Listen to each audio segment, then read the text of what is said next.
fighter planes based in England, operating in the skies of Western Europe against the German Air Force. This is the P-47, the Thunderbolt, a fast, tough, high-altitude fighter with a dive like its name and an 8-gun blast in its wings.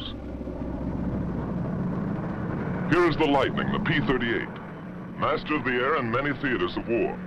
The long range and concentrated firepower of this great fighter counted in Western Europe, too.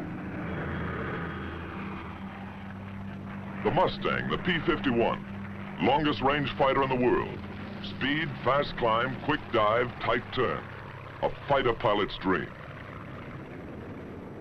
Into these three great fighters, America poured its genius, its millions of man-hours of labor, its faith in victory against the Luftwaffe. And in their single cockpits, it placed its carefully chosen sons, trained to a fighting edge, trained as never before. Here is their report, catch as catch could by their own gun cameras in the instant of action, and delivered in return for your toil and your treasure and your high hopes.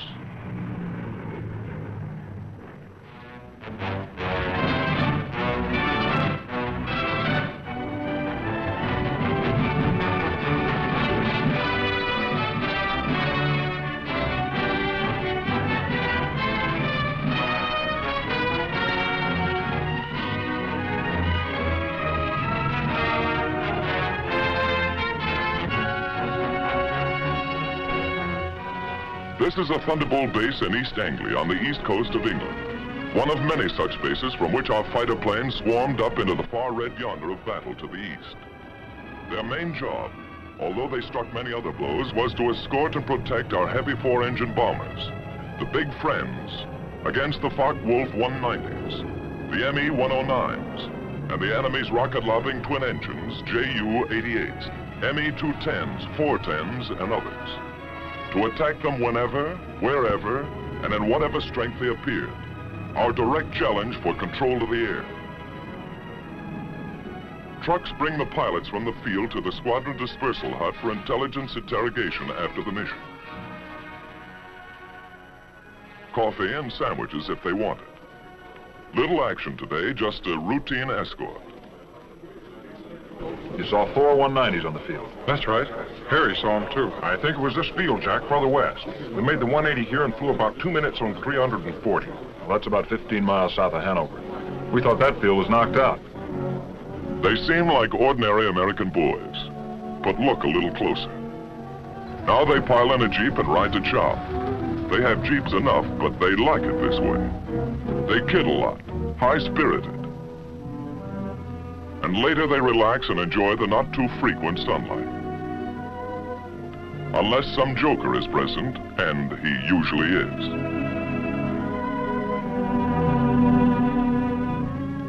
They keep pretty fit, ready to stand anything up to 7 hours in a single-seater in substratosphere, alert every second. And they keep their eye in. This fellow has 22 destroyed. Well, he may have if he keeps at it. And they won't be clay pigeons.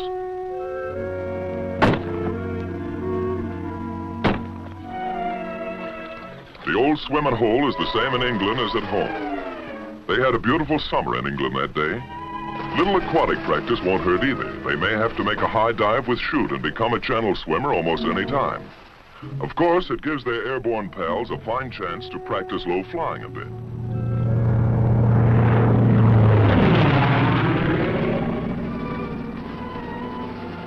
The swimmers take no chances on this buzz job. Maybe they're learning not to get behind the 8-ball here. Put the 6 in the corner. Getting in shape for Wimbledon in a small way. Good shot. Keep your eye on the little white ball, Eddie. Keeping up with their crooning, naturally. May need that in the good old by and by. Everybody's favorite newspaper in this town. What goes on in New Guinea, China, and Luzon? What's happening at home? Best of all is their comradeship. Fellows who are trusting one another with their lives in this teamwork war learn to be friends. Somewhere else in England, at another day, from deep sweeps into enemy territory, a weather reconnaissance plane flies in. Its reports are cross-checked with many others, writing the destiny of today or tomorrow in atmospheric pressure lines. Fear in this theater means not impossible, and weather is almost enemy number one. At 8th Air Force, General Doolittle discusses fighter protection. The 8th Fighter Command will give fighter cover to targets and back from the targets. It's desirable that we peel off as many fighters as possible to come down east of the Ruhr and strafe ground targets. How many do you want to peel off? Well, General, we're spreading over a pretty wide area there. I'd recommend very seriously that we hold all strafing to a minimum. You call it right now? Go ahead and send that over to the 8th Fighter Command. Yes, sir. The bomber plan, timing, altitudes, forces, course, and targets have reached the Combat Operations Room at Headquarters 8th Fighter Command. Major General Kepner commanding. Now the General and his Chief of Staff, Brigadier General Griswold, come in to inspect and discuss the plan of escort. Colonel Burns, Operations, determines what group shall fly. Colonel James decides their disposition. Colonel Callahan, Intelligence, estimates where and when the enemy will intercept. It's an intricate scientific plan, based upon information from many sources, and upon the route and location of the target. Then a field order goes out to the fighter wings, and through them to the fighter groups and squadrons which they control. This command supports 1st and 2nd Bomber Forces. 62nd Group P-47s will escort heavy bombers over enemy coast through target to limit of endurance. All observations will be reported over RT. The field order is received at the fighter base by the duty officer in group operations. He checks the field order for the group rendezvous time with the bombers. He calls maintenance, armament, and others. And in the still dark hours of the morning, a squadron intelligence officer shakes the pilots out of their deep sleep. Briefing at 6:30.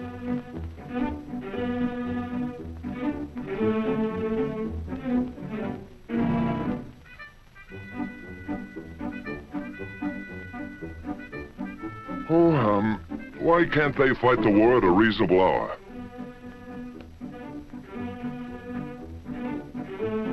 Wake up over there if you want any breakfast. There's a show on. Crews, meantime, are warming and priming the aircraft. The crews are a vital part of this show. Tune their kites to fighting pitch. Going places as always, long-range wing tanks are fitted.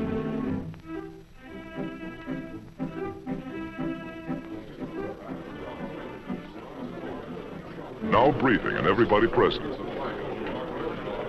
The colonel comes in. These fellows are veterans of many missions, so he gives them the essentials without ceremony. Okay, boys, today we're going to escort 10 boxes of bombers, 36 ships to each wing. We're on the front end of the 1st Task Force, picking them up in the Mannheim area, around the target, about 20 miles east of Mannheim, at which time we will proceed up to the aerodromes north of Frankfurt, where we will strafe. Now today, I want to use the same system we used the other day. That is, dividing the field up into sections, one squadron only on the field at one time. When the ammunition is expended from that squadron, you'll move up and let the other top cover squadron come down and strafe. Okay, boys, we'll start engines at 8:50, take off 8:58 to 9:06, rendezvous with the big friends 11:04, escort until 11:24, strafe until 12:16. The pilots make notes on the back or palm of their left hands. No chance of losing that little memo in a moment of excitement, or not much chance. Any more questions? Intelligence? Intelligence takes over. Gentlemen, you may expect considerable enemy opposition today. The Germans have brought in some 100 single-engine fighters, chiefly 109s, some 190s, to stop the American drive across the Rhine. Watch your flank at the Rhine River, at Mannheim, and particularly in the Frankfurt area. Now, after you break escort, There are 4 aerodromes which we marked in red pins. You're free to strafe those aerodromes, but watch out for the flag. There are probably about 30 guns on each airfield. Send a flight down to silence the guns before you attempt to hit the planes on the field. Then time check. A minute is a long time for an airfighter. In 10 seconds, the time will be exactly 0658. Good luck, man.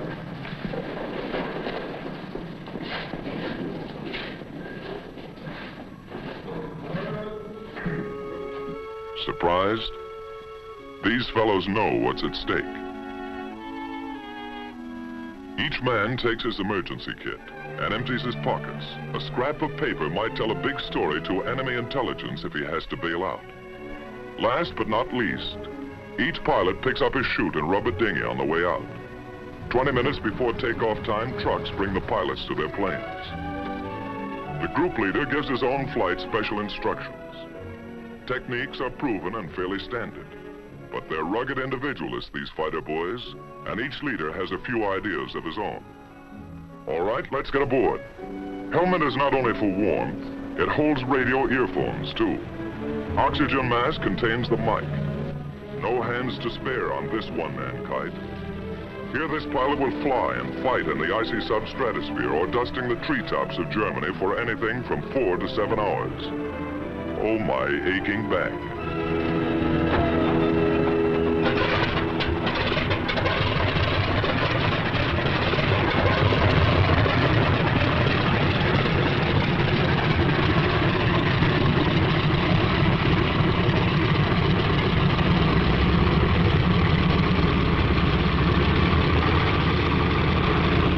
All clear? Let's go. Takeoff by 2s on the quarter minute. Element leader and his wingman. Expert takeoffs and landings are a point of pride with every squadron.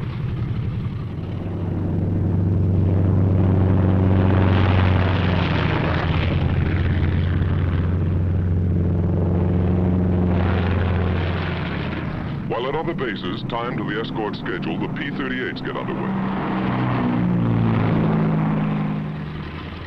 And at still others, here go the long-range Mustangs to keep their rendezvous with the big friends someplace deep in Germany.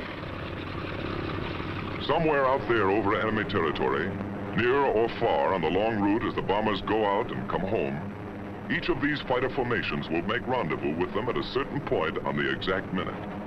These thunderbolts climb steadily over the channel and into hostile air. They keep fairly close together to prevent wandering and to save gas. That all-important item for the long-range escort fighter. He can't borrow a couple of coupons over Frankfurt or Cologne. Now they open up into battle formation, fairly line abreast. Each pair, leader and wingman, never willingly separated, is a combat element. 4 planes are a flight, 8 a section, 16 a squadron, 3 squadrons a group. All working together because it's teamwork every second or die. Just as simple as that. Close to rendezvous now, and in the distance are the bombers. Advanced formations of the perhaps 100-mile-long Armada. The Thunderbolts maneuver for their escort position. Each pilot searches the sky constantly, watching for the main enemy attack which may come near the coast or deep in Germany, or a hit-and-run sneak attack by the enemy's aerial snipers. Red leader to outpost. Bogies at 10 o'clock level. Outpost to red leader. Your bogies look like friendly Spitfires. But these black darts are not friendly. This is red leader. All right, men on the ball. This is it. 109's at 9 o'clock. Yellow leader to outpost. 1 fog wolf coming in. Outpost to red leader. Can we get them? It's our turn, Chief. Red leader to outpost. White flight drop tanks and attack. Red flight stay up for cover. Yellow flight continue to escort. Red flight gets rid of its long-range wing tanks before the fight. Then down they go. The sneak attackers try to run for it now, but the Thunderbolts are on them.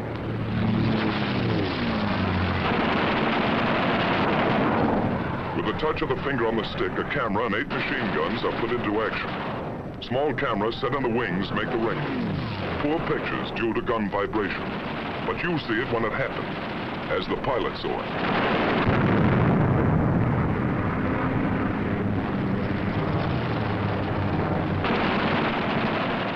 armor-piercing incendiary 50 caliber ammunition makes a flash when it strikes, and how it strikes.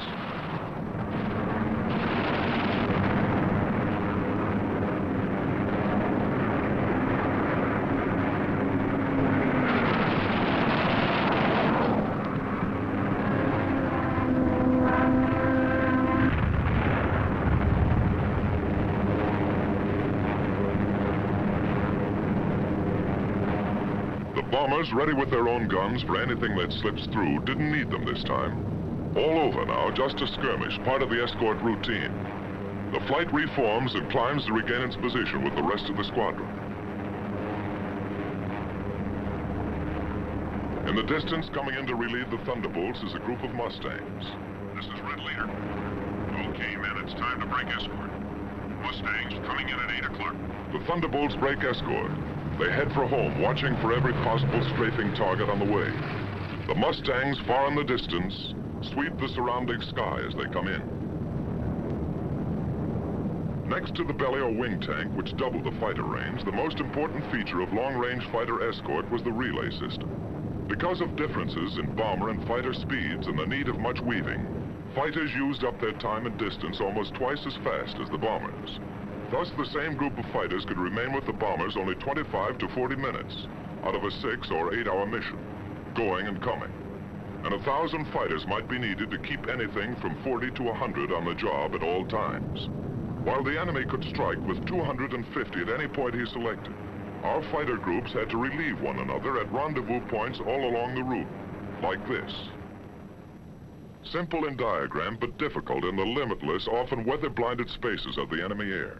It took planning, leadership, and most of all, it took individual fighting skill and courage to match the enemy's tactical advantages.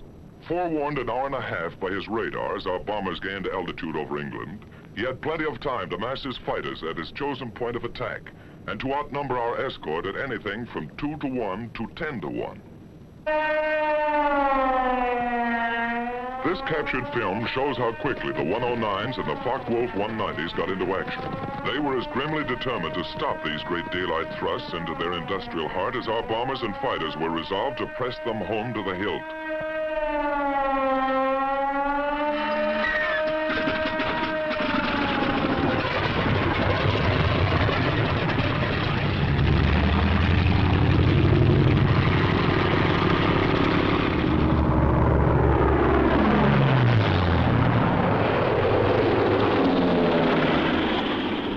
Germany now, weaving ahead, above, below, and all around the bombers like a screen of destroyers protecting the main fleet. A group of escorting Mustangs watches every corner of the sky. They don't have long to wait.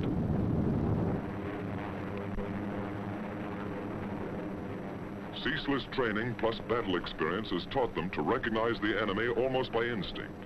Where they are, how they act. First hostile aircraft is spotted. Blue Leader here. Watch it, fellows. 109 at 10 o'clock. The enemy fighters are massing for an attack on the bombers while our pilots watch every move of their very tactics. Yellow Leader to blue flight. Looks like they're trying to lead us away from the bombers. Green Leader here. You're right. Here comes another 9 o'clock. Blue Leader here. Blue flight drop tanks. Yellow and green flight stay up for cover. The Mustangs drop wing tanks and plunge into the fight.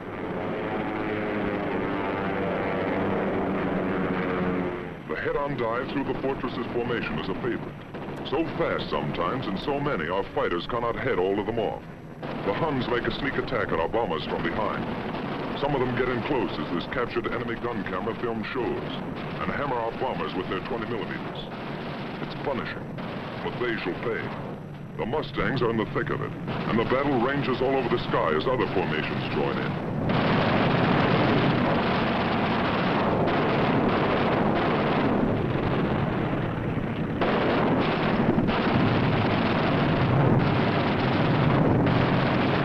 Jerrys attack in waves and sometimes inflict great damage before they're driven off.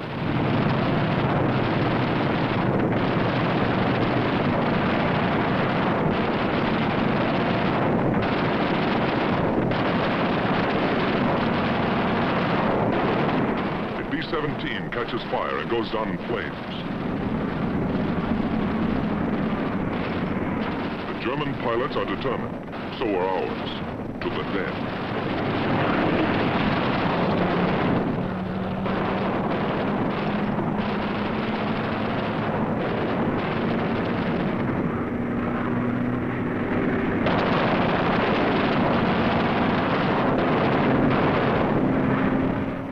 Tail shot off, but still going ahead. And still they come.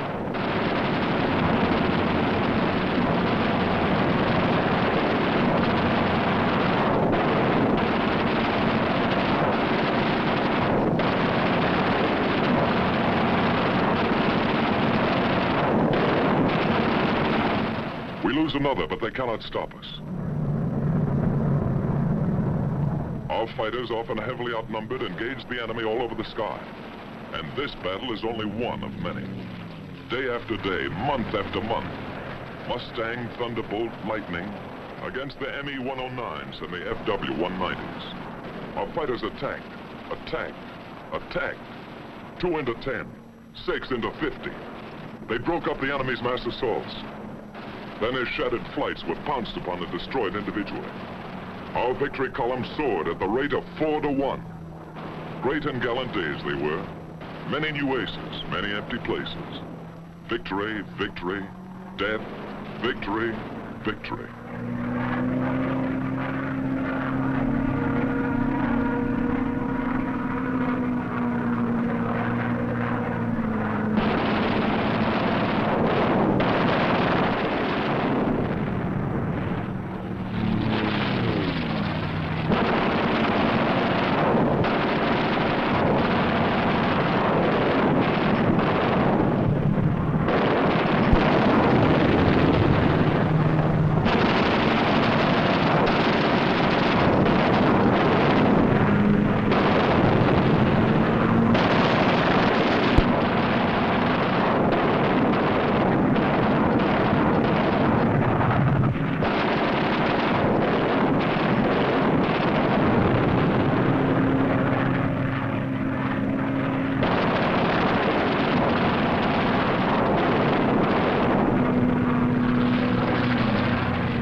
While our ever-increasing fleets of fortresses and liberators pressed relentlessly onto their targets. Whenever attacked, they defended themselves with legendary gallantry and effectiveness. If a missed rendezvous or other misadventure, due usually to blinding weather, prevented fighter protection somewhere, they suffered heavy losses. But no American fighter ever failed them because of enemy odds, however great. Never was a mission turned back by enemy action. Our bomber and fighter losses, though strikingly less than the enemy's, were heavy. But the home front sent us more bombers and fighters, and more well-trained pilots, and our fleets grew mightier by the month. But the enemy first-line operational strength was maintained also. The great air battle of Europe was still undecided. In February 1944, there was a sudden change. Our fighters were ordered to range wider, even at some risk to the bombers, to seek the enemy instead of waiting for him, and above all, to follow him to his destruction. A gigantic fighter battle raged across the European skies with victories by our fighters alone of 60, 85, over 100 destroyed each day. The fight came down from almost invisible heights to the final decision, perhaps only a few feet above the ground. Enemy warplanes of every kind and in fantastic numbers were splashed all over the landscape of northwestern Germany and occupied Holland, Belgium, France.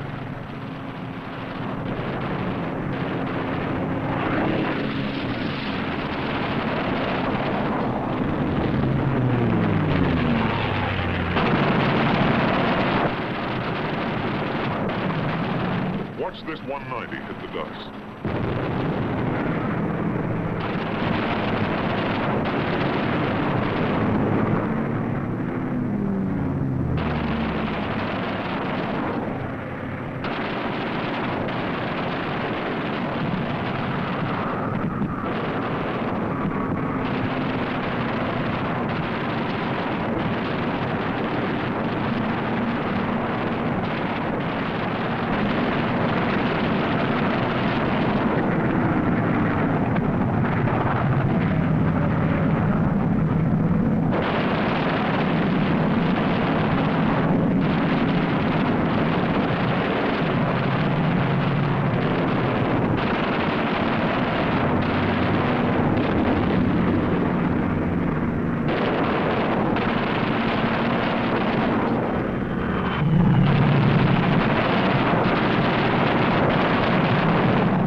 crucial battle.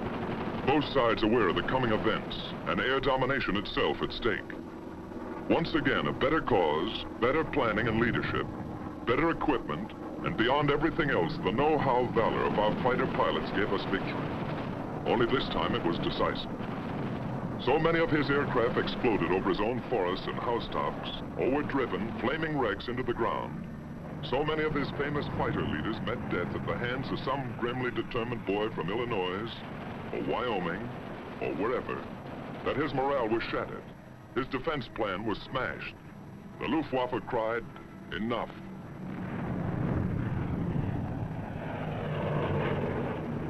And the day arrived when a huge 8th Air Force bomber mission with full fighter escort was flown to Berlin and back in good weather without challenge by a single enemy fighter.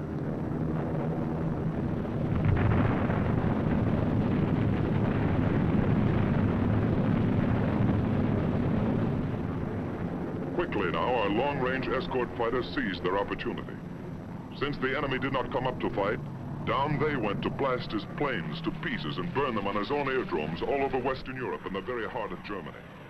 It was the most savage and devastating fighter ground attack on record. Returning from unchallenged escort duty and on many special missions, they burned his aircraft by hundreds, harried him from one airfield to another, forced on him a degree of dispersal ruinous to his efficiency. His frequently intense light flak, sheets of machine gun fire from flak towers and ground installation caused losses, heavy ones. 4 times as many as the same number of fighters would sustain in aerial combat. These are the films of the victors, and they do not show the cost. But our fighters never flinched, and by their fine courage, facing destruction in single-engine planes only a few feet above the ground, 500 miles from their bases, they smashed the heavily concentrated front-line operational strength of the German Air Force forever.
Jerry revetments could be attacked only through the front door.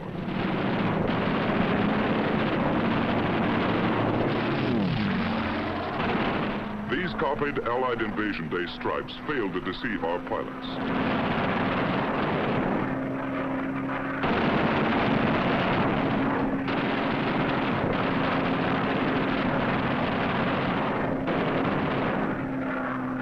The enemy often dispersed his aircraft in the woods fringing his airdromes.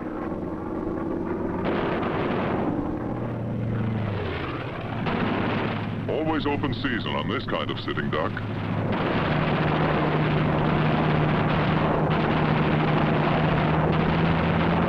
Watch this boy reef it around for another crack.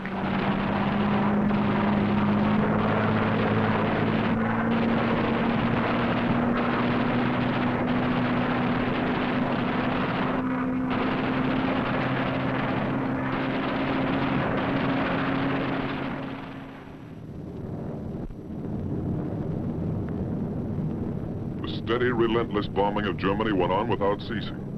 Against the enemy's occasional desperate efforts to intercept, we maintained fighter escort every step of the way. But the sky was ours, and another great opportunity was ours. His teeming, widespread, intricate transportation system. Feeding and supplying the great armies which he counted upon to throw our invasion forces back into the sea. Then something happened.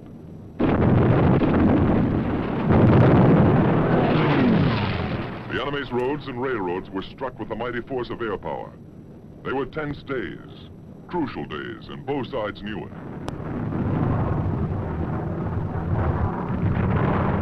Our fighters, freed by their bitterly won victory in the air, became a dominant factor on the ground. These Thunderbolts are dive bombing. They strike home. But by far the greatest, the almost paralyzing destruction they inflicted was by the burning, hard-hitting fire of their 50 caliber guns. They exploded locomotives by the thousand, and burned freight cars in uncounted numbers. No train in daylight hours was safe, no marshalling yard a haven. The enemy's desperately needed rail transport system was shattered all over the map.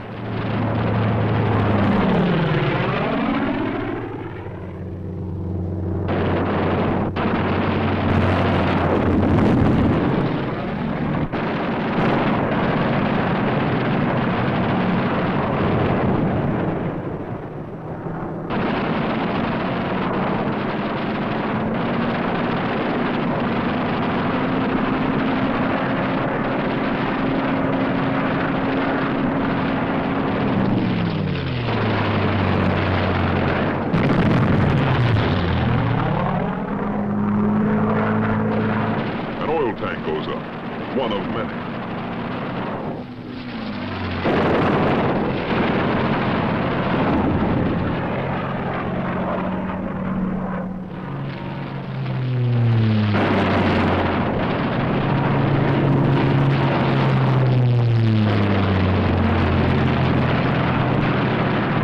No mistaking gasoline when you hit it.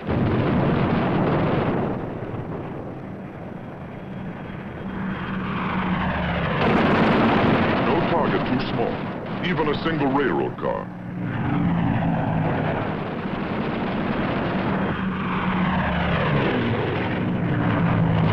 The Hun tried to hide his trains in the woods, but it did not save them.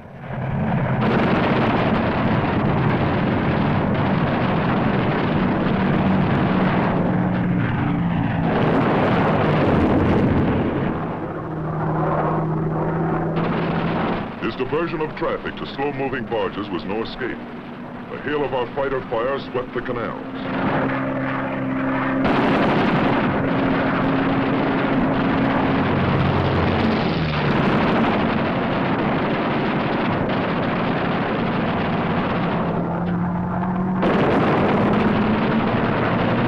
Flak towers like these caused us lots of damage.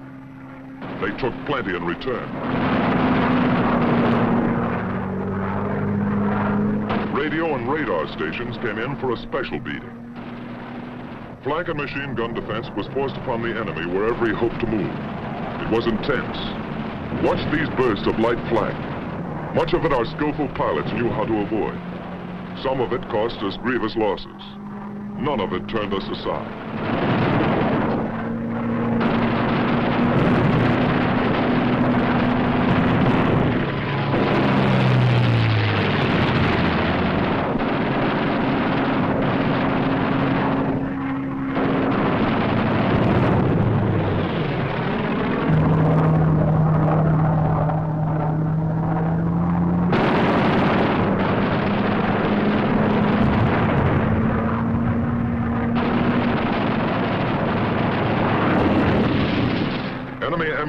tried to run the gauntlet in vain. Watch this staff car of a high German officer. Was it Rommel? Could be. At the same time came such a scourge of road traffic as never before known. The enemy could move his convoys effectively only at night, was delayed and destroyed wherever he turned the wheel. What did this mean to the German armies in the West? How did it count on Invasion Day and the Battle of Normandy? Here is the picture of the enemy's transportation system as he was able to take it into the crucial test. Yes, this is the report our fighter pilots send back to you. The great armadas of our bombers sailing unhindered through the enemy air. Our gallant armies driving ahead without having to keep one eye cocked over their shoulders. Their gun emplacements unobserved.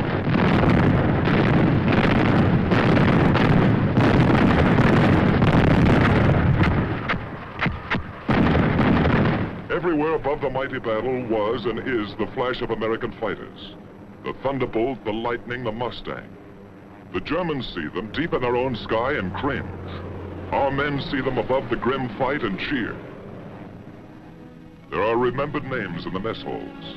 Major Gerald Johnson, a crack shot. Major Goodson, gallant fighter. Major Dwayne Beeson, great tactician. Captain Eugene O'Neill, one of the best. Major Don Gentili ran up a flaming record. Colonel Don Blakesley, great leader of 4th Group. Major Walker Mahurin, one of the first and best of the great aces. Major Bob Johnson and all his victories. Lieutenant Colonel Gabreski, with a great career. And Colonel Hubert Zemke, famous commander of 56. A score of victories or more on the records of them all. Duncan, Schilling, Pretty, and many, many others. But this is not the story of our heroes. It belongs to all our gallant fighter pilots who in the decisive hour smashed the Luftwaffe and gave us freedom of the air.